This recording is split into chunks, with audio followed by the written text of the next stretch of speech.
இனி வீட்லயே பானிபூரி செய்யலாம் எல்லாரும். ஆச்சி பானிபூரி கிட். கொடநாடு கொலை கொள்ளை வழக்கு தொடர்பாக சம்மன் அனுப்பப்பட்டிருந்த நிலையில் கோத்தகிரியைச் சேர்ந்த கட்சன் செல்வம் என்பவர் கோவை அவினாசி சாலையில் உள்ள சிபிசிஐடி அலுவலகத்தில் ஆஜராகினார். இது தொடர்பான விவரங்களுக்காக இணைகிறார் எம்முடைய செய்தியாளர் பரிமலா. எவ்வளவு நேரமாக விசாரணை நடைபெற்று வருகிறது? எதன் அடிப்படையில் என்ன மாதிரியான கேள்விகள் முன்வைக்கப்பட்டிருக்கிறது? விரிவான விவரங்களை வழங்கலாம்.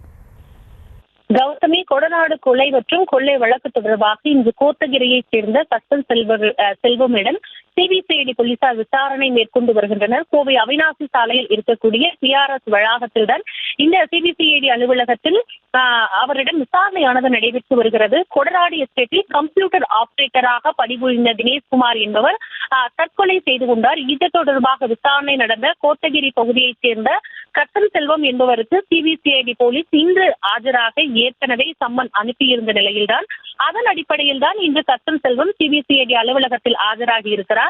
கட்சன் செல்வம் கொடநாடு கொள்ளை சம்பவத்திற்கு முன்பாக குற்றம் சாட்டப்பட்டவர்கள் பங்களாவை நோட்டமிட்டு இருந்தது குறித்தும் சாட்சியாக நீதிமன்றத்தில் தெரிவித்துள்ளார் என்பதும் குறிப்பிடத்தக்கது. இந்த நிலையில் மீண்டும் அவரிடம் விசாரணை நடத்துவதற்காக கோவை சிபிசிஐடி அலுவலகத்தில் அவர் தற்பொழுது ஆஜராகி இருக்கிறார். தற்போதைய விவரங்களுக்கு நன்றி பரிமலா. இனி வீட்லயே பானிபூரி செய்யலாம் எல்லாரும். ஆச்சி பானிபூரி கிட்.